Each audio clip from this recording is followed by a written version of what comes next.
Hey, me agarran acá. Laburando, ¿qué tal? ¿Cómo les va? Llevamos ya unos días de cuarentena obligatoria, al menos acá en Argentina, y aún me sorprende la cantidad de gente que no la cumple o a la cual simplemente no le interesa. Y encontré una historia que nos explica por qué es tan importante cumplir con la cuarentena. Año 1918, todo el mundo estaba pendiente de la Primera Guerra Mundial, pero al mismo tiempo estaba surgiendo una gripe que iba a convertirse en la pandemia más devastadora de la historia, la mal llamada gripe española. Y acá abro un paréntesis, digo mal llamada porque no se sabe hasta el día de hoy dónde surgió esta gripe. Algunos dicen que en Francia, otros dicen que en Estados Unidos, pero lo cierto es que en un momento llegó a España y como España era neutral en la guerra, sus diarios no estaban censurados y no tuvieron ningún problema en informar sobre esta enfermedad. Y ser el único país en hablar sobre el tema hizo que todo el mundo la conozca como la gripe española. Y antes de seguir con la historia, me parece importante aclarar que hasta la Organización Mundial de la Salud emitió hace ya algunos años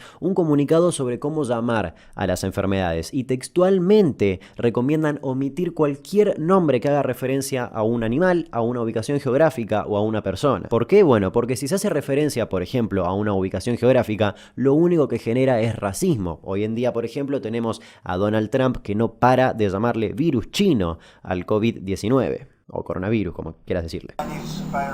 Chinese virus. Volviendo a nuestra historia, esta gripe de 1918 tenía tasas de mortalidad altísimas. Alcanza con decir que la cifra total de muertos oscila entre los 20 y 50 millones. Y si bien atacaba un poco en mayor medida a los más jóvenes, al contrario de lo que vemos hoy, no discriminaba a ninguna persona por su edad. Todos se podían morir por esta gripe. En otoño de 1918, Estados Unidos estaba recibiendo una segunda oleada de esta gripe y estaba siendo fuertemente atacada, puntualmente toda la costa estadounidense, por soldados que venían de Europa, que volvían a casa después de la guerra y traían con ellos esta enfermedad. Rápidamente esta gripe comenzó a propagarse desde Boston a Nueva York y Filadelfia, por ejemplo, y comenzaba a irse cada vez más al oeste. De más está decir que no había ninguna vacuna y el gobierno no sabía muy bien qué hacer. La gripe empezó a propagarse por las instalaciones militares de Filadelfia y el director de salud pública del lugar, Wilmer Cruzen, le decía a la gente que lo que tenían los soldados era una gripe más, nada más, una gripe estacional que ya iba a pasar y que no era nada grave. Pero a los pocos días los civiles empezaron a contagiarse de estos soldados, pero Wilmer seguía manteniendo su teoría de que era simplemente solo una gripe. Y le recomendaba a la gente que se mantenga caliente para evitar enfermarse, con los pies secos y con el estómago abierto. De más está decir que los casos solamente empezaron a dispararse y todo el mundo se estaba enfermando, y como si fuera poco, el 28 de septiembre se iba a hacer una especie de desfile multitudinario para financiar la Primera Guerra Mundial. Recordemos que aún faltaban algunos meses para que la guerra finalice. Este desfile se iba a hacer en los distintos estados y en Filadelfia, por ponerlo de ejemplo, se realizó. Fue un montón de gente y era un foco de contagio tremendo. Estaba todo el mundo cerca, todo el mundo se hablaba, todo el mundo se contagiaba de esta gripe. Y es más, no es que la gente no sabía sobre esto, llegaban noticias sobre la gripe, la gente sabía que era algo un poco grave, pero como era gripe española, era un problema de Europa, a ellos nunca les iba a tocar. Días después del desfile, los hospitales de Filadelfia estaban colapsados. Todos los centros estaban llenos de infectados y la cifra de personas muertas para cuando terminó la semana era de 3.000. Pero había un estado que hizo absolutamente todo lo contrario: Saint Louis, o San Luis para los amigos. Por supuesto que también había infectados como en todo el país, pero muchísimos menos en comparación a otros lugares. Y todo gracias a este hombre que están viendo en pantalla llamado Max Starkloff. Max había publicado un artículo en un diario donde hablaba sobre la importancia de evitar multitudes para evitar contagiarse y donde proponía una posible cuarentena. Todo el sector público lo puteó, le decían que estaba loco, que era un exagerado y que eso era imposible de hacer. Tengamos en cuenta que estamos en 1918, las ciudades estaban avanzando muy rápido, hubo muchos avances en esos últimos años en cuanto a educación, transporte, tecnología. Frenar todo era un retroceso. Max fue a hablar con el alcalde y le dijo que la enfermedad estaba fuera de control, que se estaba propagando súper rápido y que era muy grave, que si seguían sin hacer nada, todos iban a terminar muertos. Corta. Y le propuso su plan, que era bastante simple y concreto: cerrar la ciudad, que todo cierre por completo. Bares, restaurantes, teatros, cines, escuelas, todo, que no se hagan reuniones, al menos que sean súper importantes. Nada, cerrar por completo toda San Luis. Mismas medidas que estamos viendo hoy en día, no hay mucho que explicar. En paralelo se iba a crear un departamento de información para que la gente no deje de enterarse de las cosas que estaban pasando y todos los enfermos iban a ser atendidos en sus propias casas gracias a una especie de red de enfermeras voluntarias que se había generado. Y demás está decir que ese desfile para financiar a la Primera Guerra Mundial iba a estar completamente cancelado en ese lugar. Con toda esa propuesta y a pesar de toda la contra del sector público, el alcalde le dio el ok. Y así lo hicieron. Al principio, por supuesto, que el número de casos fue aumentando, era algo completamente lógico. Hay una polilla que me está por volver loco. Al principio había nuevos casos de infectados, por supuesto que sí, era algo completamente lógico, pero con el correr de los días el número de enfermos era mucho menor y los que aparecían infectados aparecían de manera gradual, no explotaba todo el sistema como había pasado por ejemplo en Filadelfia, donde de un día al otro tenías 2000 enfermos más. Entonces, al ser menor el número de enfermos y al aparecer de esa manera gradual, todos podían ser atendidos y el sistema sanitario daba abasto. Y el resultado saltó a la vista. Según un estudio del 2007, la tasa de mortalidad en ese lugar fue de tan solo 1/8 de la tasa de mortalidad en Filadelfia. Esta historia es un ejemplo más de lo importante que es la cuarentena para combatir una pandemia. Hoy más que nunca es súper importante que te quedes en tu casa. Ir cada 2 días a lo de un amigo, que tus amigos vayan a tu casa a pasar la cuarentena cada tanto, no sirve. Que salgas y te vayas a lo de tu pareja tampoco sirve. Cada vez que pones un pie afuera de tu casa te estás poniendo en riesgo a vos y a todos los que te rodean. Pienses lo que pienses sobre esta pandemia, ya seas del palo de los conspiranoicos, ya seas del palo de los que creen que es solamente una gripe, que es toda una exageración de los medios. Creas lo que creas, no importa, estamos todos en absolutamente la misma. Quédate adentro de tu casa. Eso es todo, nos reencontramos en el próximo video. Quédense adentro de sus casas, cuídense y cuiden. Hasta luego. ¡Ey! Me agarran acá, cuarenteando. ¿Cómo les va? ¿Por qué estoy mirando allá, guacho? Nada que ver, va. Estoy por ahogar. Me ahogar. Todo sea por el entretenimiento, ¿eh? Aguante la ficción, carajo. ¡Aguante la ficción, carajo! ¡Ey! Me agarran acá, cuarenteando. ¿Cómo les va? Como todos sabrán, gran parte del mundo está en cuarentena, ya sea obligatoria o simplemente voluntaria, cosa que está perfecto. Y dije, ok, ya que estamos todos encerrados, vamos a ayudar al pueblo con entretenimiento y vamos a hacer un par de videos para ayudarlos en este súper esfuerzo que significa quedarte encerrado adentro de tu casa. Y ustedes quizás están pensando, Damián, ¿no estarás queriendo hacer videos solo por el simple hecho de que como la mayor parte de la población está en cuarentena, eso significa que mucha más gente va a estar viendo videos en internet y por lo tanto se engancha a tus videos, van a ver mucho más y vas a ganar mucha más plata a raíz de la monetización que esos videos van a tener? Puede que sí, pero en realidad el único fin es entretenimiento. Y para hacer que la cuarentena sea mucha más amena y llevadera, vamos a hablar de un tema tranquilo y lindo: formas de tortura. Hay un montón, por solo nombrar algunas tenemos la jaula colgante, que es justamente, como el nombre indica, una jaula que está colgada donde se ponía desnuda a la víctima para que pase hambre, sed, frío o calor o cualquier tipo de inclemencia climática. Después tenemos la rueda de despedazar, que tiene un nombre bastante marketinero, que era muy usada en la Europa germánica. O la cuna de Judas, que era una cosa espantosa, una especie de pirámide donde se sentaba a una persona y todo el peso de tu cuerpo caía sobre tu ano, vagina o testículos y lentamente podías sentir cómo esa punta te iba destrozando todo. O el brete, el típico de los dibujitos donde la persona se la quedaba ahí coso y la gente después la orinaba o la golpeaba o la azotaba. Uno muy llamativo es el toro de Falaris, una estructura de bronce con la forma de un toro que solamente tenía agujeros en los ojos y en la nariz. Se podía abrir y adentro se metía a la víctima. Una vez que la víctima estaba adentro se ponían brasas o fuego abajo del toro y todo el toro se iba calentando hasta que la persona prácticamente se prendía fuego. Lo irónico de esto es que el primer ser humano en ser asesinado gracias a esta máquina de tortura fue el mismísimo inventor del toro de Falaris por órdenes de Falaris. Pero a mi parecer, uno de los métodos de tortura más crueles que existen es el escafismo. Un método de tortura utilizado por los persas que consistía en meter a la persona desnuda en un cajón de madera o en una especie de botecito de madera que tenía 5 agujeros y por esos agujeros la persona sacaba las extremidades y la cabeza. En primer lugar, se obligaba a la persona a comer y a beber para que no se muera de hambre o de sed. Pero no se le daba cualquier cosa, se le daba comida en mal estado o miel rebajada con leche. Un asco. Y con esa misma mezcla de leche y miel le embadurnaban la cara y las extremidades. ¿Para qué hacían esto? Bueno, para que vengan las moscas, dejen sus larvas en la piel de la persona y esas larvas comiencen a comerse en vida a la víctima. Y eso no es lo peor, la persona hacía sus necesidades dentro de la caja porque no la sacaban nunca. Y ese cúmulo de caca y pis atraía otro tipo de moscas y otro tipo de gusanos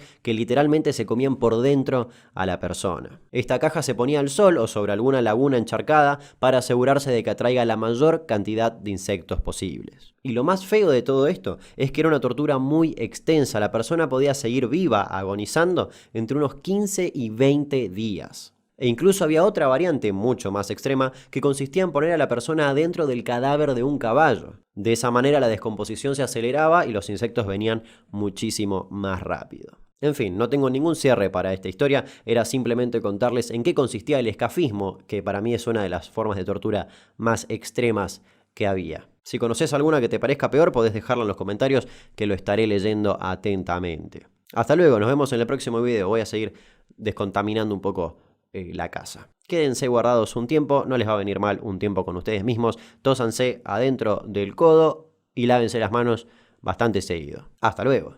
Che, ¿y si mi vecino el pastor en realidad es un asesino? Y no sabemos. ¡Ey! Me agarran acá, cuarenteneando. ¿Qué tal? ¿Cómo les va?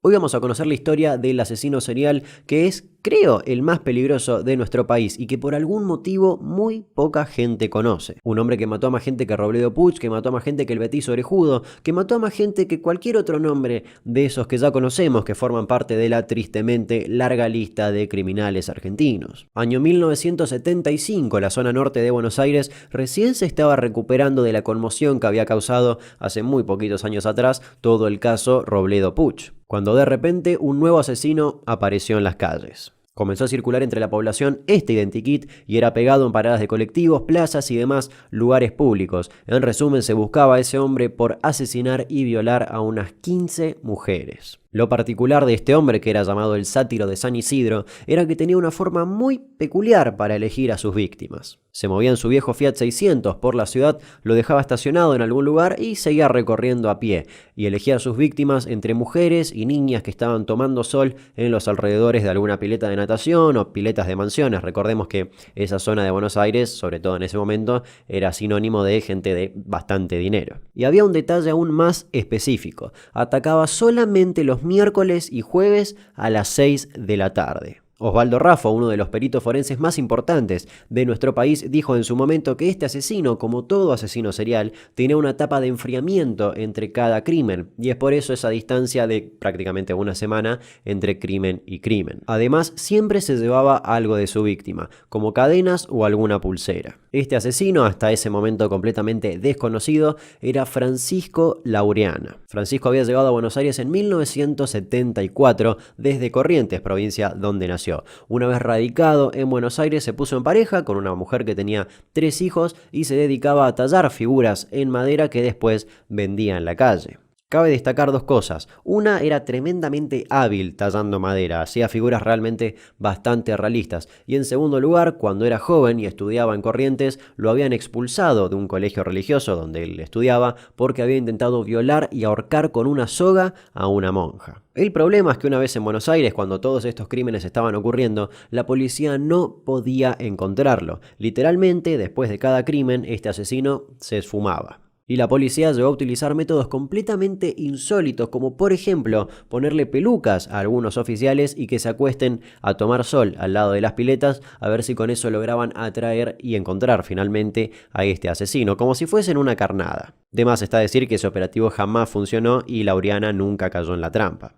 Pero un día, cuando Francisco Laureana acababa de asesinar a una chica mientras estaba saliendo de esa casa y escapando, se cruzó con un hombre y este hombre lo reconoció al instante por el identikit que estaba recorriendo todo el barrio. Este hombre lo miró fijo y Francisco se dio cuenta al instante que el hombre lo reconoció, así que sacó su revólver e intentó dispararle, pero el hombre, que ahora pasa a ser un testigo completamente valioso, pudo sobrevivir. Este hombre fue con la policía y pudo describir a la perfección el rostro de Francisco Laureana, como para terminar de darle forma a ese identikit inicial. Y así es como el 27 de febrero de 1975 una mujer llamó a la policía porque vio a un hombre que estaba con una actitud bastante sospechosa dando vueltas alrededor de una pileta de natación. Cuando la policía llegó le pidió a Laureana que se identifique y él simuló sacar su documento de identidad, pero en realidad sacó un revólver y comenzó a dispararle a la policía. Esos disparos rozaron a uno de los oficiales y Laureana aprovechó todo ese momento de confusión para irse corriendo. Comenzó a escapar saltando los cercos de los patios de las casas de la zona y la policía lo perdió de vista. Laureana logró ingresar a una casa que encontró con la puerta abierta y si bien el dueño no lo vio, algo le llamó bastante la atención. Su perra, Rina, estaba bastante acelerada y ladrando a un depósito que este hombre tenía en el fondo de su patio, donde guardaba cosas de jardinería y algunas que otras gallinas. El hombre se asomó por la puerta y vio un bulto que le llamó bastante la atención y además las gallinas estaban bastante aceleradas. Este hombre salió de la casa y vio a la policía pasar, que todavía estaba buscando a Francisco Laureana, y los llamó rápidamente. Los oficiales pasaron al patio, se pararon frente al depósito, prepararon sus armas y dispararon. Después de unos segundos, y con ese depósito ya transformado en un colador, un oficial entró y se encontró con lo esperado. Francisco Laureana estaba tirado, ya muerto por supuesto, en el piso del depósito. Como Laureana fue acribillado, no se lo pudo interrogar y hasta el día de hoy no se sabe si su número de víctimas es mayor a esas 15 mujeres que en un principio se le atribuyeron. La policía automáticamente se contactó con las mujeres que se cree sobrevivieron a los ataques de Francisco Laureana y todas confirmaron lo esperado. Francisco Laureana era el sátiro de San Isidro. Esas que vieron recién son las únicas 2 fotos que se conocen de Francisco Laureana ya en la morgue. Y como dije anteriormente, Laureana tenía 3 hijastros y una pareja y era un gran padre. Nadie sospechaba que Laureana podría ser un asesino serial. Y cada vez que veo casos así me acuerdo automáticamente de una frase que Ted Bundy dijo en sus confesiones, que las pueden ver en las cintas de Ted Bundy en Netflix. Así que me voy a despedir con ese pequeño archivito que creo que ya lo utilicé como cierre en otro video, pero es que simplemente encaja perfecto. Nos reencontramos en el siguiente video. Muchísimas gracias por ver y les recuerdo que se suscriban, den like y comenten y pongan una manito o algo similar. Hasta luego. Chao, chao. Los dejo con el audio.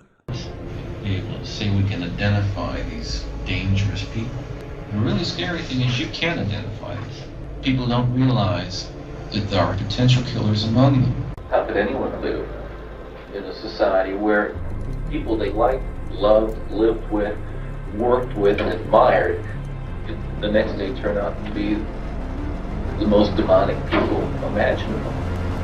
¿Qué tal? Sean todos bienvenidos a una nueva edición de Historias Innecesarias. Hoy una historia que me han pedido mucho, otro caso argentino.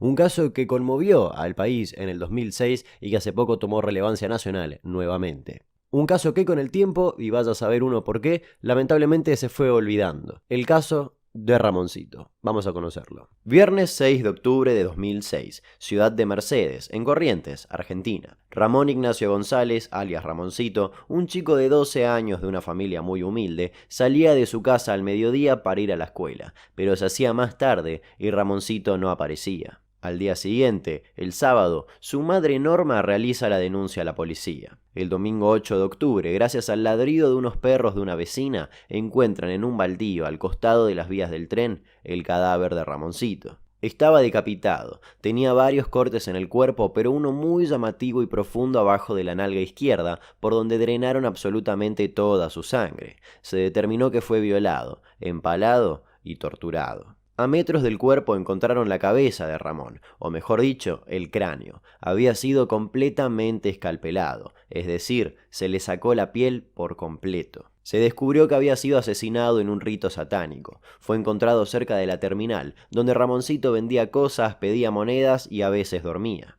Una niña, vecina de Ramón, llamada Ramonita, fue testigo de todo lo que le hicieron y su testimonio fue clave para la investigación. Ramonita tenía una vida muy similar a la de Ramoncito. En esa vida en la calle comenzó a vincularse con un grupo religioso donde se obligaba a los niños a ejercer la prostitución. Dentro del culto le decían a Ramonita que era la elegida y tenía que tomar nota de todo lo que hacía la secta, desde reuniones en cementerios hasta violaciones. Todas las ceremonias quedaban registradas en fotos y videos hechas en las penumbras, iluminadas únicamente por velas. Con Ramoncito hicieron lo mismo. Al principio Ramonita no quería hablar, pero después de un año se animó a contar absolutamente todo. Confesó haber visto cómo violaban a Ramoncito, cómo untaban una hostia negra con la sangre del niño y después de haberle drenado la sangre, cómo la bebían y comenzaban a aullar. A Ramoncito lo cortaron y lo quemaron con cigarrillos. Bailaban alrededor de su cuerpo. Ramonita cuenta que Ramoncito estaba en un sillón marrón y que lo drogaban para que no sienta dolor y no se queje. Lo acostaron en una mesa donde siguieron torturándolo y finalmente terminaron decapitándolo. El cuerpo estuvo unas 4 horas ahí, rodeado de velas negras y rojas. Un informe forense determinó que hasta la posición y la forma en la que dejaron el cuerpo donde lo encontraron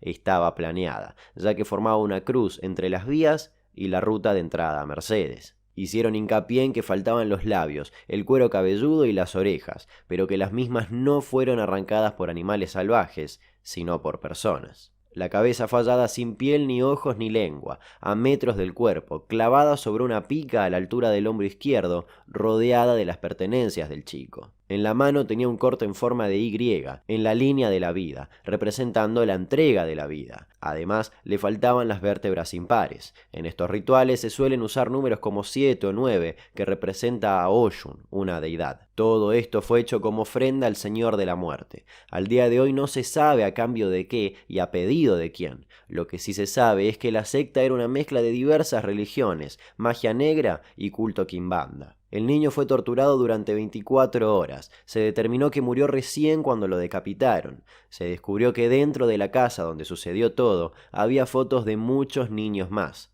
futuras víctimas. Y como si eso fuera poco, la casa donde lo tenían secuestrado estaba ubicada frente a un jardín de infantes. A lo largo de los años se hicieron innumerables allanamientos y detenciones. A fines del 2007 se dictó la detención de varios sospechosos más. Para esta altura, el caso volvió a tener relevancia nacional y generó una especie de guerra mediática entre los noticieros, que decían que todos los cultos sacrificaban gente, y los cultos afrumbandistas, que mandaban cartas defendiéndose. Recién el 23 de septiembre de 2010 comenzó el juicio. Un juicio lleno de cosas inusuales. Por ejemplo, un día mientras uno de los imputados tenía que reconocer imágenes y esculturas de San la Muerte halladas en la casa, la voz de una mujer se filtró en el audio de la sala de debate y se escuchó la frase: «Protege a tu siervo, Señor, bendecido por Jesús». En el 2011 se condenó a cadena perpetua a 7 de los 9 imputados. ¿Van a seguir la segunda parte del juicio? ¿Va a haber algo más? Una parte, hay un prófugo y también teóricamente las o los autores. Otra causa que, bueno, obviamente para llegar a juicio hay que localizar, dar con el paradero del prófugo, traerlo a estar a derecho y posteriormente se decidirá la suerte de este prófugo, ¿no? Juntamente con eso también se sigue la investigación de la autoría intelectual y la posibilidad de una financiación del crimen, ¿no? Eso es lo que se sigue trabajando en instrucción. ¿No hay indicios lo de Ramonita para el tribunal? ¿Fue cierto entonces? Sí, obviamente se rechazó de plano el pedido de la remisión de copias de... Se determinó que hubo fallas en el levantamiento de huellas y además una reacción bastante tardía por parte de la policía después de la denuncia de la madre de Ramoncito. En ese juicio absolvieron a Patricia López, una enfermera que estuvo presente el día de las torturas, que, según Ramonita, inyectaba drogas a Ramoncito en los testículos, pero el máximo tribunal de la provincia la consideró culpable de drogar a Ramoncito y ordenaron su detención. Pero en ese lapso de tiempo Patricia ya se había fugado. Pasó a formar parte de la lista de las 10 personas más buscadas del país. En el 2015 se hizo un segundo juicio y se condenó a Daniel Alegre, que también había estado prófugo entre 2007 y 2011, pero que fue capturado en Unquillo, Córdoba, mientras trabajaba de agente de tránsito. El 26 de septiembre de 2019 logran encontrar y detener a Patricia López. De esa manera, los supuestos 9 partícipes del asesinato de Ramoncito ya quedaron detenidos. Pero hubo varios rumores y hasta denuncias que vinculaban a esta secta con gente importante del gobierno de Mercedes, incluido el intendente del momento, Semborain. La monja Marta Pelloni fue la encargada de cuidar a Ramonita, la testigo del crimen, y dijo que miembros de la secta recibían plata de 3 personas, entre ellas el intendente. También contó que había familias que vendían a sus hijos por 1.300 pesos para que los usen de sacrificio en estos ritos. El caso de Ramoncito no fue solo un crimen ritual. Detrás de eso había, o hay, una gran red de prostitución infantil, trata de personas y narcotráfico. Presuntamente con gente muy importante atrás de todo, pero lamentablemente no hay mucha esperanza de que algo más se sepa. Está catalogado como el primer crimen ritual del país. Se determinó que con la detención de estas personas se desarticuló la secta que estaba en formación, pero no se descarta que pueda haber otras células o ramificaciones de la secta en otros lugares del interior. Espero que les haya gustado esta edición de Historias Innecesarias. ¿Nos reencontramos el domingo que viene? Nos reencontramos el domingo que viene. Hasta luego.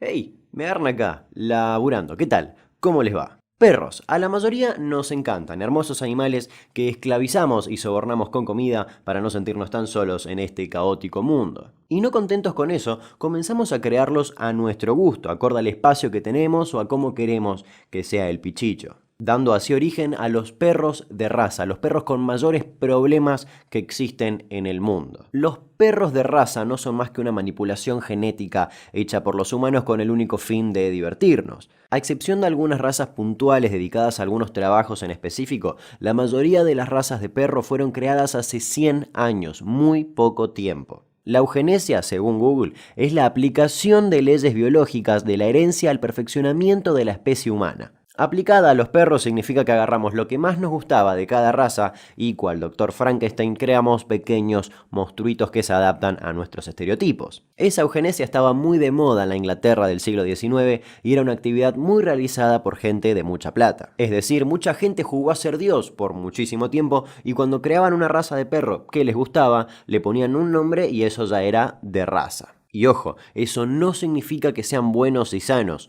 todo lo contrario. ¿Y sabés por qué eso no es así? Porque la mayoría de las razas de perro son productos de un tremendísimo incesto, o endogamia, como sería correcto llamarlo, pero incesto es una palabra que la entendemos todos. Un estudio descubrió que de 10.000 pugs solamente había una variación genética de 50 individuos, una locura. Por eso los perros de raza pueden tener muchísimas más enfermedades que un simple perro. Escuchá, el 60% de los Golden Retrievers se mueren de cáncer. Un tercio de los King Charles Spaniels tienen cráneos muy chicos como para el tamaño de su cerebro. Los grandanés son tan grandes que sencillamente el corazón no aguanta. Los pugs suelen tener epilepsia y son susceptibles a sufrir golpes de calor y se ahogan con muchísima facilidad por lo aplastado de su hocico. El viejo pastor inglés con frecuencia tiene otitis o alergias, sin mencionar la displasia de cadera. El Bull Terrier inglés suele tener problemas de piel, de corazón, luxación de rótula y ni hablar de la cantidad de problemas de vista. Los chihuahuas y pinchers son sencillamente una verga, los caniches suelen tener cataratas, los boxer cáncer y problemas de corazón y el pastor alemán displasia de cadera bastante grave,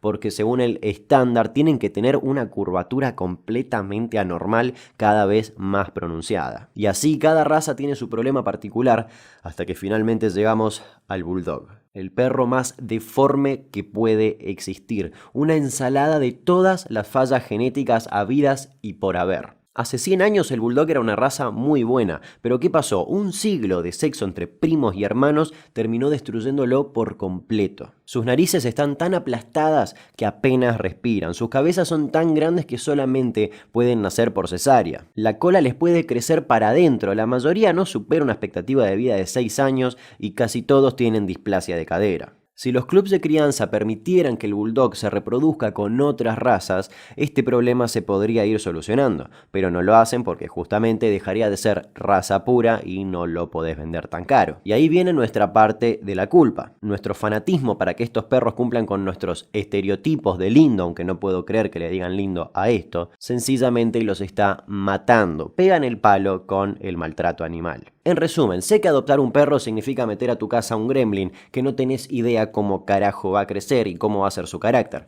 pero créeme que es lo mejor. Y si no, mira a Minerva. Llegó a casa y después de casi 2 años de hacernos la vida imposible, provocar una crisis familiar, cientos de peleas y destrozos valuados en miles de pesos que van desde plantas, sillones y hasta las paredes de nuestra misma casa, nos está llenando de amor y estamos todos felices. Adoptá, dejemos de jugar al Dr. Frankenstein. Hasta luego, nos reencontramos en el siguiente video. Chao, chao. La gente siempre me pregunta a quién le hablo cuando hablo atrás de cámara. ¿Querés aparecer? Vení. Hey, me agarran acá, cuarenteneando. ¿Cómo les va?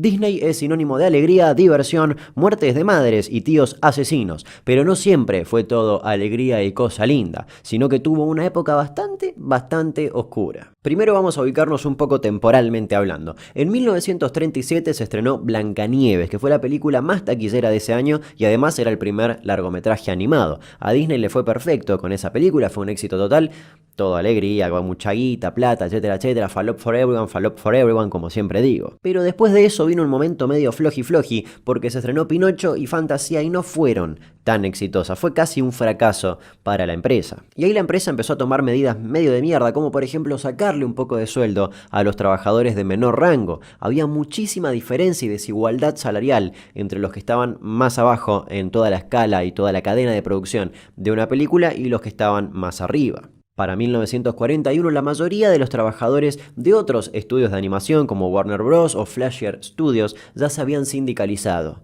o sindicado, no estoy muy seguro de cómo se dice. Y cuando se quiso hacer lo mismo en Disney, armar un sindicato, Walt Disney dijo, ¿quieren armar un sindicato? O sea, ok, y despidió a 30 personas que se habían unido a este sindicato. Y uno de esos despedidos era Art Babbitt, que había hecho personajes incluso para Blancanieves. Y eso desató la furia. A raíz de esos despidos masivos, todos los trabajadores de la empresa entraron en una huelga también conocida como huelga de los lápices caídos. Una metáfora en referencia a que dejaban de dibujar. Me parece que está más que clara la metáfora. Dejo caer el lápiz, no dibujo, hago una huelga. Explicaciones innecesarias. Y todo este quilombo mientras Dumbo estaba a mitad de su producción. Y Dumbo en ese entonces era la película que los iba a rescatar de los fracasos anteriores. De más está decir que estamos hablando de trabajadores que eran artistas y creativos del carajo. O sea que estas huelgas tenían carteles y pancartas que no eran cartulinas escritas con fibrón como las que hacías vos en la secundaria, sino que eran auténticas obras de arte. Había carteles de Pluto diciendo prefiero ser un perro antes que un rompehuelgas, otros de Pinocho diciendo no tengo hilos, algunos de Mickey Mouse preguntando ¿somos ratones o personas? Y hasta otros que decían Blancanieves y los 700... Bueno. COVID-19 Reports. Y otros que decían Blancanieves y los 700 enanitos. En referencia a Walt Disney y 700 empleados que eran sus enanitos. ¿Se entiende, no? Por supuesto. El tema es que con el correr de los días todo se empezó a poner muchísimo más oscuro y un poquito violento incluso. Llegó un momento en el cual llevaron una réplica enorme de una guillotina en donde había un muñeco que imitaba al abogado de Disney. Gunter Lessing, por supuesto. ¿Quién no sabe quién era el abogado de Disney? Todo eso acompañado de trabajadores que estaban disfrazados como verdugos y hasta le daban uso a la guillotina. Pasaban las semanas y todo se ponía más y más tenso, y Walt Disney sentía cierta presión del público porque todo parecía indicar que el clamor popular estaba a favor de los trabajadores. Sin embargo, él salió en varios medios diciendo no, esto es todo un ataque comunista, son todos unos zurdos, etcétera, etcétera, etcétera. Incluso estuvo a punto de cagarse a trompadas con Babbitt, pero la gente llegó a separarlo. Y se empezó a generar toda una cadena en apoyo a los trabajadores. Los de Technicolor no querían procesar las imágenes que les mandaban de Disney. Las imprentas no querían imprimir las caricaturas de Mickey Mouse, y así toda una cadena para decir estamos con ustedes, trabajadores de Disney. Y como frutilla del postre, la Federación Estadounidense de Trabajadores propuso un boicot a todos los productos de Disney. Recién el 28 de julio de 1941, 5 semanas después de que haya empezado la huelga, se llegó a un acuerdo y se les aumentó el sueldo a todos los trabajadores. Incluso empezaron a ganar hasta el doble de lo que venían ganando. Y por cierto, Babbitt fue reincorporado a la empresa y finalmente se armó todo un sindicato. A los pocos meses se estrenó Dumbo y dentro de todo le fue bastante bien. Y hay una leyenda que dice que los payasos de la película, que en un momento quieren pegarle al jefe para tener un aumento, son caricaturas de los líderes de este sindicato.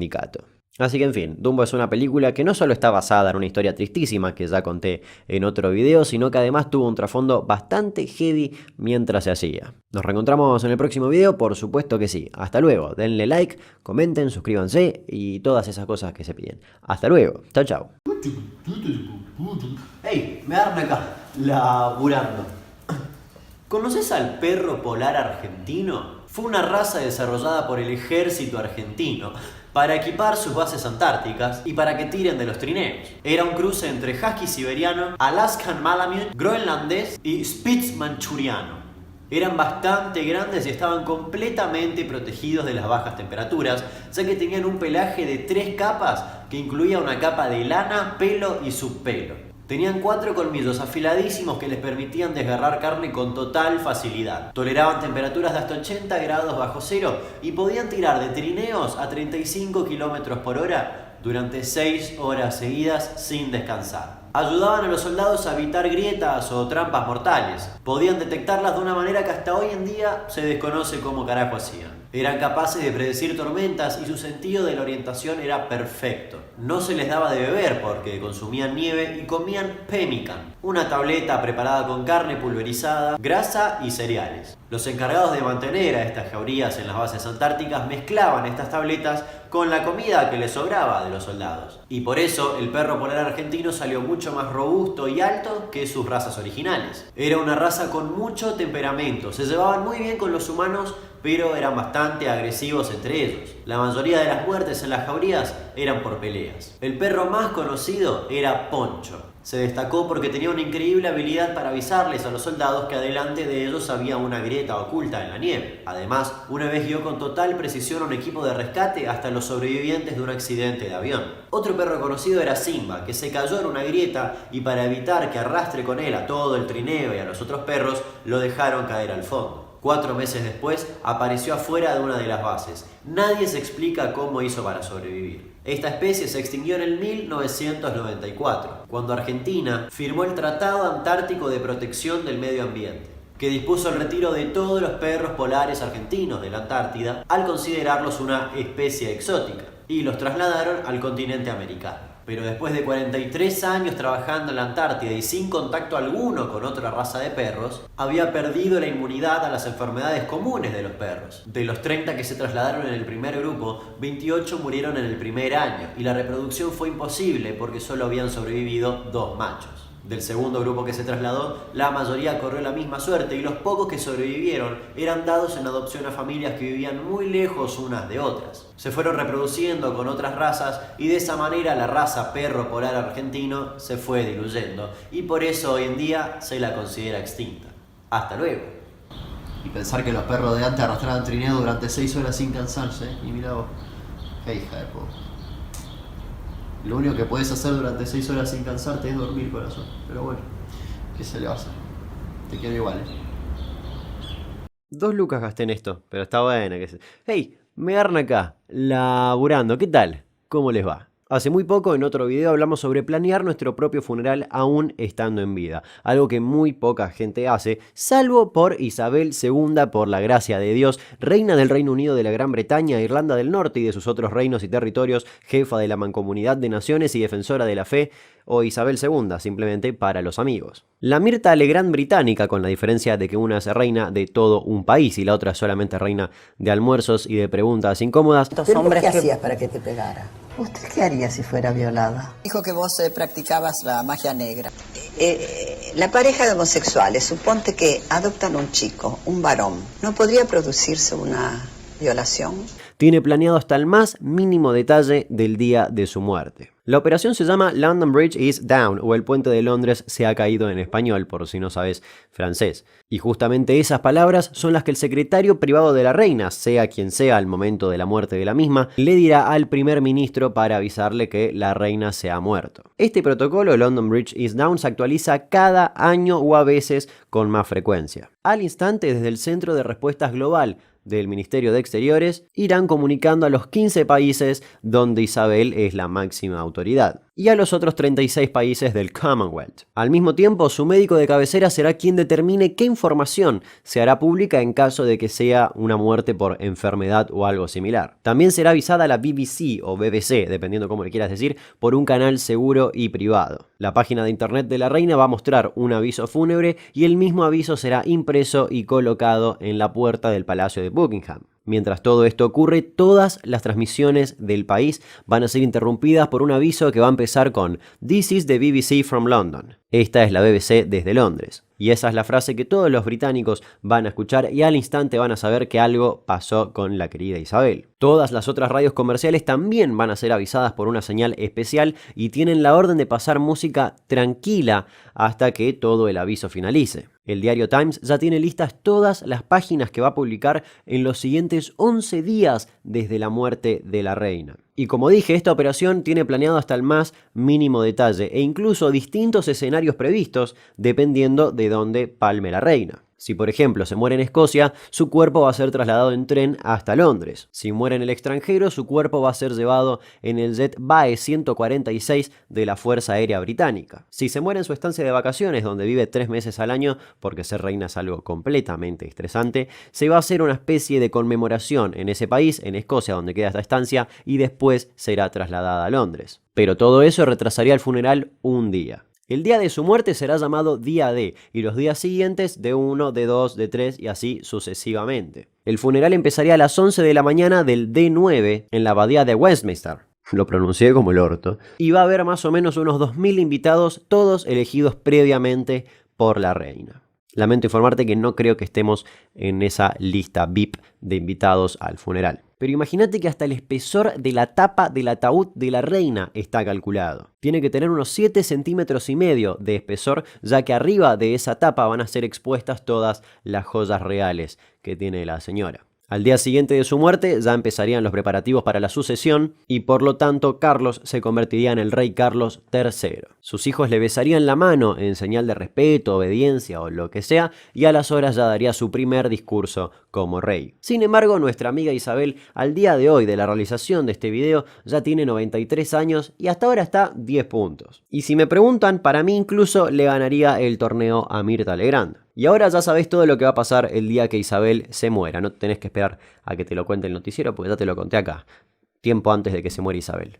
O capaz la mufé y se muere mañana. No me extrañaría. Y ya que estamos hablando de la reina, hay datos que permiten que tomemos noción de la importancia que tiene su papel en Inglaterra. Para empezar, solo para que nos demos una idea, la reina está por encima de la ley. ¿Qué significa esto? Bueno, significa que si un día la reina se levanta con cara de culo o enojada con la vida porque perdió en el Monopoly o lo que sea, puede decir, qué gana de matar a un duque. Va, lo mata y no pasa nada. ¿Por qué nada le pasaría? Porque el liderazgo de la policía de Londres lo ordena la reina y los oficiales juran servir a la reina. Entonces, si la reina se manda una cagada, es bastante complicado que la policía actúe, porque actúan para ella y no contra ella. No sé si me explico. Es más, vamos más lejos todavía. Cualquier caso que aparece en la corte está bajo el título La corona contra. Es decir, técnicamente Isabel es jueza y defensora de la ley. Si llega a ponerle matar a alguien o lo que sea, el juicio sería la corona contra la corona. La corona contra la corona, quedó claro eso. Y ahí no termina todo. La reina es comandante en jefe de las Fuerzas Armadas británicas. Por lo tanto, también es la máxima autoridad de los militares. Tampoco se la puede demandar porque tiene inmunidad soberana. Técnicamente no puede ser juzgada en un proceso civil ni tiene la obligación, y es más, ni siquiera puede la policía interrogarla. Porque técnicamente no puede caer presa. Y es más, vamos más profundo todavía. Todos los presos del país están presos por voluntad de la reina. Y eso nos da dos escenarios. Si llega a caer presa, puede salir de la cárcel simplemente diciendo, déjenme salir, es mi voluntad. Y por otro lado, si un día se levanta súper bondadosa y decide perdonar a todos los presos del país, listo, están todos libres. Y vos dirás, bueno, y que cambien las leyes, y listo, tampoco se puede. Porque todas las leyes propuestas por el Parlamento requieren lo que se conoce como Royal Assent, que no sé qué significa, pero prácticamente tienen que pasar por la reina para ser aprobadas. Y es más, si ella quisiera podría sacar a todo el Parlamento y elegir uno completamente nuevo. Y vos dirás, bueno, ¿y si deja de ser reina? ¿Qué pasa si abdica? Bueno, si abdica puede ser juzgada, pero por cualquier crimen que haya cometido después de haber dejado de ser reina. Porque mientras era reina, nada de lo que haga es considerado ilegal. Es decir, mañana se puede despertar y decir, qué ganas de hacer una masacre. Saca un arma, caga matando a todo el mundo, después de eso recién abdica y listo. Es como que si no haya pasado absolutamente nada. Por supuesto que si bien todo esto es verídico, es todo pura fantasía. No creo que la reina un día se despierte con ganas de matar a todo el mundo. ¿O sí? No lo sabemos. Lo importante es que ahora sabemos qué pasaría si así fuese. Espero que les haya gustado y hayan aprendido algo nuevo sobre nuestra querida Mirta Legrand británica, con el mayor respeto a Isabel, ¿no? Y con todos los respetos a la reina indiscutible de los almuerzos, la señora Mirta Legrand. Hasta luego, nos reencontramos en el próximo video. Chau, chau. Y como siempre digo, si no estás suscripto, suscripta, te invito a hacerlo, que eso a mí me ayuda muchísimo. Ya superamos los 100.000, así que gracias a todos, es bastante una locura todo. Pero bueno, nada, eso. Gracias. ¿Seguirá valiendo la plata después de toda la pandemia? Vamos a tener que pagar en alcohol en gel y barbijo. ¡Hey! Me agarran acá, cuarenteneando. ¿Cómo les va? ¿Todo bien? En este canal ya hay 2 videos sobre robos a bancos. Uno relacionado al robo al Banco Río de Acasusa, el llamado robo del siglo, ocurrido en el año 2006, y otro sobre Mario Fendrich, este tesorero del Banco Nación de Santa Fe, que se afanó con unos 2,5 millones de pesos dólares en el 1994, si no estoy errado. El mouse acá no va en este momento, esto va escondido. Profesionalismo, chicos, les pido, por favor. Ahora nos trasladamos a enero de 1997, los primeros días de enero, para ser más precisos, el fin de semana del 4 y el 5 de enero. Era la noche del sábado cuando el portero del Banco de Crédito Argentino comenzó a escuchar algunos ruidos provenientes del sótano, de la bóveda, mejor dicho, del banco, y decidió llamar a la policía, pero la policía lo ignoró por completo. Pero a los minutos comenzó a sonar la alarma de la bóveda y ahí es cuando la policía decide ir. Pero había un problema, era fin de semana y la puerta de la bóveda estaba programada para abrirse recién el lunes. Por lo tanto, aunque quisieran o quisiesen, no sé cómo se dice, no podían ingresar al banco. Además, el tesorero, quien tenía la otra llave para poder abrir la puerta, estaba de viaje y encima no había cámaras adentro de la bóveda. Por lo tanto, recién el lunes la policía pudo ingresar a ver qué había pasado y se encontraron con que 164 cajas de seguridad habían sido saqueadas, con un resultado total de una pérdida de unos 20 millones de pesos o dólares, porque estamos en época 1 a 1, y varias joyas y artículos de colección. El tema es que era un banco de estrellas y famosos. Ahí guardaban sus joyas y ahorros varias personalidades como el juez de la Corte Suprema, Carlos Fait, los hermanos Sofovich, la reina indiscutible de todos los almuerzos, Mirta Legrand, o Mauro, usted avaló la bomba Lamia Viale. ¿Cómo vas a decir eso? Lo cierto es que la banda que asaltó este banco construyó un túnel de unos 50 metros de largo desde un negocio ubicado a unos pocos metros del banco. Además, también habían alquilado una caja de seguridad en el banco para poder conocer a la perfección cómo era la bóveda. Es más, es muy probable que mientras la policía haya estado intentando entrar a la bóveda, del otro lado de la puerta aún estén los ladrones saqueando las cajas de seguridad. Después de una investigación medio larga y confusa, recién en el año 2000, que es cuando comenzó el juicio, se pudo detener a 4 ladrones, pero por la complejidad de todo el asalto, se cree que hubo 4 personas más implicadas en este caso. Los condenados fueron Jorge Pomponi, un ex agente de inteligencia en la época de la dictadura militar, René Riviere, un supuesto informante de la DEA, Daniel García y Antonio Mandaradoni. Los 4 fueron condenados a 8 años de prisión. Una de las claves para condenar a estas 4 personas, además de varias escuchas telefónicas, fue el relato de un testigo que era un mendigo que dormía en una farmacia enfrente al banco. Él declaró que días antes del robo, un grupo de hombres entraba y salía de un local que parecía estar vacío y hacía unas llamadas telefónicas desde un teléfono público. Del botín solamente se recuperaron $500.000 y un pequeño puñado de joyas. Entre los misterios de todo este asalto está el nombre Luis Espejo. Ese nombre figura en el alquiler de la caja en la bóveda del banco, en el alquiler del negocio desde donde hicieron el túnel y en el alquiler de un departamento cuyo balcón da exactamente al banco desde donde se cree vigilaban a toda la entidad bancaria. Entidad bancaria, qué elegante término te tiré. Se cree que esa es la identidad falsa del cerebro de este plan y por supuesto jamás fue atrapado. Al ser un banco tan exclusivo, entre lo robado había de todo. A uno le robaron un sable de 150 años de antigüedad que había heredado de su tatarabuelo. Como su valor era literalmente incalculable, el banco lo indemnizó con $100.000 por daño moral y psicológico. Y por cierto, el banco intentó estirar lo más posible las demandas que le hicieron sus clientes y se excusaban diciendo que era algo completamente imprevisto y que no podían saber que eso iba a pasar, ya que técnicamente fue uno de los primeros boquetes en épocas modernas en nuestro país, pero no fue el primero y mucho menos el primero en el mundo. Por lo tanto, a la larga la mayoría de los clientes fueron indemnizados. En fin, otra historia más de estos robos a bancos que tanto nos gustan, y lo cierto es que como mínimo hay 4 tipos por ahí que están disfrutando de su botín, si es que ya no lo quemaron absolutamente todo en falopa. Nos reencontramos en el próximo video, por supuesto que sí, y sigan cuidándose y sigan en sus hogares. Hasta luego.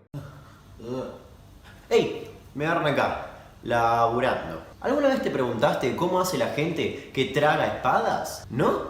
Te lo cuento igual.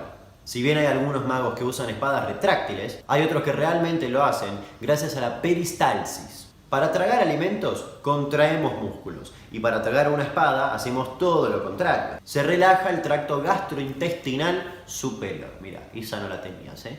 Primero se inclina la cabeza para atrás y se extiende el cuello. Así alineamos la boca con el esófago.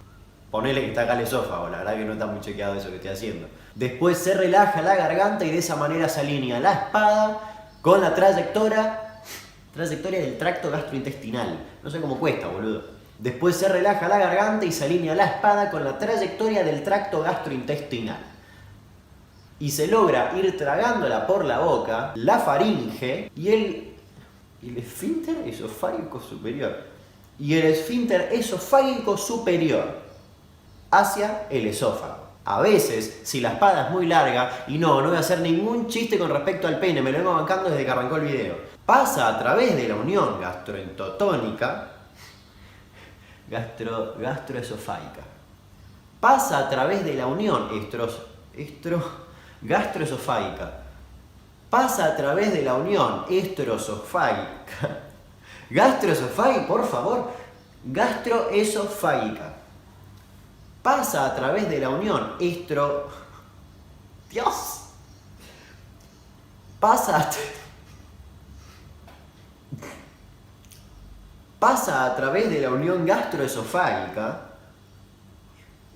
hacia el estómago. En resumen, y en palabras mucho más simples, que sí me van a salir, hacer este truco implica la contracción de hasta 50 pares de músculos en la garganta. Una pavada, ¿no? Hasta luego. Dios. La tarde entera diciendo gastroesofágica, boludo. Hey, ¿qué tal? Me agarran acá, laburando. ¿Sabías que en Ohio, en el 1986, hubo un evento llamado Balloon Fest que tenía como objetivo batir el récord mundial de globos con helio lanzados al aire? Un tiempo libre que asusta a esa gente. Estaba destinado a una colecta de fondos. Todo inició perfecto. La gente contenta, chocha, inflaba los globos y los tiraba al aire y los agarraba a una red. Los liberaron y el 1,5 millones de globos se empezó a volar. Pero nadie se había fijado el pronóstico y se acercaba una tormenta. Los globos chocaron contra un frente frío y contra esta tormenta y eso hizo que comiencen a descender. Y toda la ciudad y el lago se llenaron de globos, ocasionando problemas de tráfico y al aeropuerto cercano. Y eso no fue lo peor. Ese día la Guardia Costera estaba buscando a 2 hombres que se habían caído de una lancha. Y por los globos que aún volaban, los helicópteros no podían hacer su trabajo. Y por los globos que ya habían bajado pero se habían caído al lago, la policía no podía encontrar a estas personas. Imagínense, tenían que encontrar 2 cabezas y unos chalecos naranjas entre un mar de globos multicolores. Pasadas varias horas, los encontraron muertos.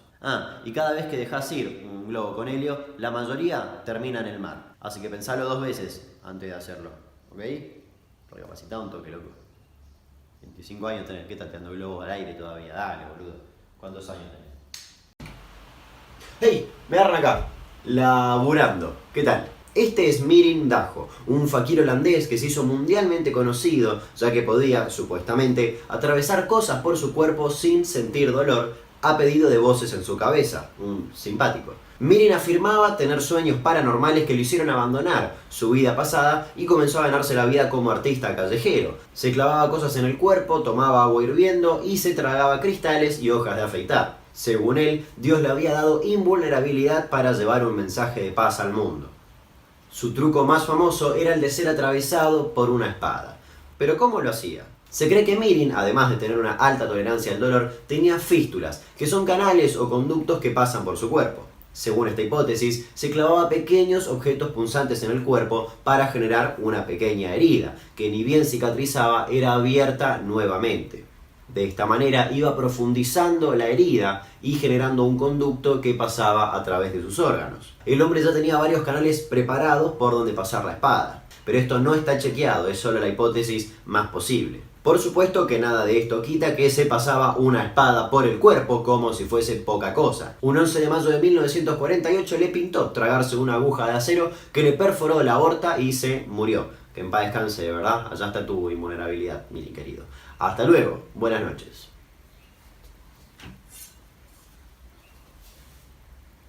Hey,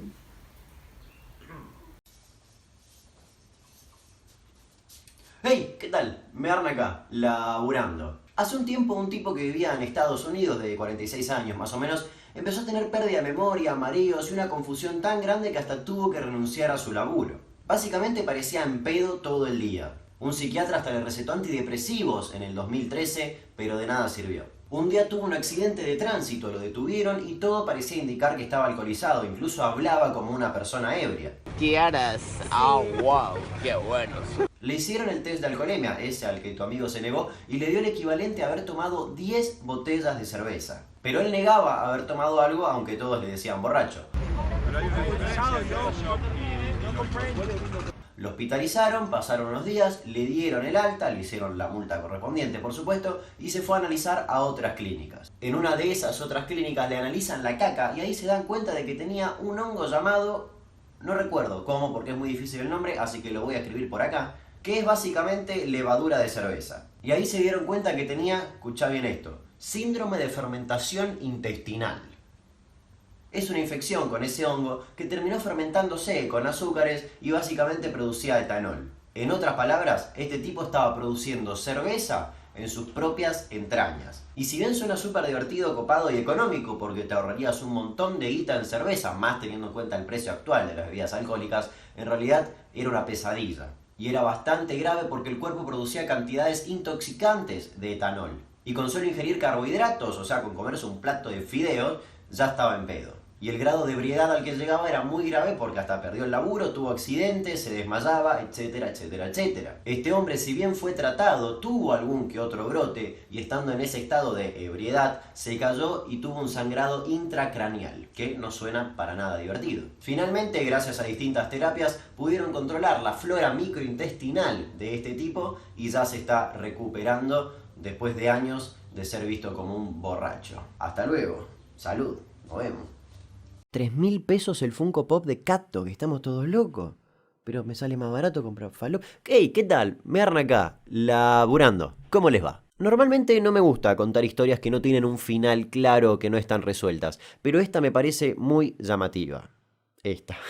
¡Qué básico! En el Himalaya, a unos 5.000 metros de altura más o menos, está el lago congelado Ropkund, que está rodeado de unos glaciares rocosos en la parte inferior de un pequeño valle. No es muy profundo, tiene solo unos 2 metros, pero tiene una particularidad bastante grande, y es que literalmente escupe restos humanos. Solo ocurre un mes al año, en la misma época, cuando al lago le toca el momento del deshielo. Cuando eso ocurre, restos humanos, y no estoy hablando solo de huesos, también pedazos con carne o con pelo que se mantienen bastante bien gracias al clima seco del lugar, comienzan a salir a la superficie. El primer registro que hay de esto es aproximadamente del 1942, cuando un guardia forestal fue a la zona y se encontró con todo este escenario. Vio los huesos y pensó que eran de algún pequeño grupo desafortunado de aventureros que la quedó en ese lugar. Así que no le dio importancia. Sin embargo, se quedó acampando ahí un tiempo y cuando comenzó el deshielo comenzó a ver que no eran un par de huesos, eran un montón de huesos, era literalmente un cementerio de esqueletos. Nadie sabía a quiénes pertenecían esos huesos, qué les había pasado y hace cuánto que estaban ahí. Siendo 1942, plena Segunda Guerra Mundial, la teoría que medio que todos aceptaron era que eran soldados japoneses que murieron en el camino. Listo, soldados japoneses, caso cerrado, muchas gracias por ver este video. No eran soldados japoneses porque examinaron los huesos y se dieron cuenta de que no estaban ahí hace poquito, estaban ahí hace cientos de años. Así que se empezaron a barajar distintas teorías, un deslizamiento de tierra, una epidemia, guerreros que volvían de la batalla del Tíbet, o hasta una especie de suicidio grupal o algún tipo de ritual. Pero ninguna de las teorías se pudo comprobar y nadie podía explicar este fenómeno. Pasó el tiempo y llegó el año 2004 cuando nuestros amigos de Nat Geo, National Geographic, fueron hasta la zona a hacer una nueva investigación. Y se llevaron unos 30 esqueletos de souvenir para examinarlos y hacerles unas pruebas de ADN. Y ahí se fueron al piso todas las teorías. Gracias a las pruebas de ADN descubrieron que los esqueletos llevaban ahí desde el año 850. Además, también descubrieron que había dos grupos distintos de personas. Un grupo bastante grande y relacionado como familiares o algo parecido, y un grupo mucho más pequeño que nada tenía que ver con el primer grupo. Según los investigadores, este grupo pequeño podrían haber sido algo así como guías que estaban ayudando a esta familia o lo que sea a pasar por este lugar, pero algo les pasó y se cagaron muriendo todos. Volvieron a ir al lugar y encontraron anillos, zapatos de cuero, lanzas y un montón de cosas similares. Por lo tanto, los expertos llegaron a la conclusión de que el grupo estaba conformado por peregrinos indios que se dirigían a través del valle con ayuda de los lugareños o de los que vivían ahí. Y por eso esa diferencia de grupos. ¿Pero qué les había pasado? ¿Cómo podía ser que se hayan muerto absolutamente todos juntos? Según una leyenda del lugar, Raja Hasdrubal, que es el rey Kanhu, Kanuj es el rey Kanuj, viajaba con su esposa embarazada y un montón de sirvientes con ellos. Cuando pasaban por este lugar, por este lago, una tormenta de granizo muy fuerte los hizo detenerse, pero al no tener dónde refugiarse porque estaban al aire libre, terminaron todos muertos culpa de este granizo. Siempre se dijo eso, esta leyenda siempre fue muy fuerte, pero no había ningún tipo de evidencia que lo pruebe. Pero en esta investigación del 2004 se descubrió algo bastante particular, que todos los muertos habían muerto, valga la redundancia, por un golpe en la cabeza. Era un golpe bastante fuerte y no era de un arma, porque era redondeado como que si algo bastante grande los había golpeado. Además, solo tenían las heridas en la cabeza y en los hombros. Eso indicaba que había algo que estaba cayendo de arriba que los había golpeado y matado. Bingo, todo concuerda. La leyenda habla de granizo, los cadáveres tienen golpes de presuntamente granizo en la cabeza y en los hombros. Listo, ya está. Más de 200 personas se murieron por una tormenta de granizo devastadora. Caso cerrado. ¡No! En agosto del 2019, hace muy poquito, hubo una nueva expedición al lugar para buscar un poquito más de información porque la teoría del granizo no les terminaba de cerrar a algunas personas. Entonces fueron, se llevaron más esqueletos para estudiarlos y descubrieron que había 3 grupos genéticamente distintos que se llevaban más de 1000 años de diferencia entre ellos. Entonces era imposible que un solo hecho catastrófico como una caída de granizo, ponele, haya matado a todos de una. Es más, el grupo de esqueletos de más edad parece haber venido de distintas partes de la India, con al menos 2 siglos de diferencia entre la población más antigua y la más joven. Hasta el día de hoy no hay ninguna explicación de por qué tanta gente y encima de diferentes partes murieron en el mismo lugar, con tanta diferencia de años entre ellos. Más aún teniendo en cuenta lo que cuesta llegar hasta ese lugar y que requiere como mínimo 3 días de ascenso. En fin, no tiene un final esta historia porque no se sabe hasta el día de hoy. Si hay una noticia nueva, yo les aviso, pero hasta ahora, ni idea. No tengo nada más para decir, espero que les haya gustado este video. Si tenés una teoría propia de por qué se murió tanta gente en el lugar, dejala en los comentarios y capaz le solucionamos la vida a lo de Nat Geo y después te llenás de plata porque descubriste el misterio. Hasta luego, nos vemos en el siguiente video. Chau, chau. Funko Pop Iván de Pineda. ¿Cómo que no hay?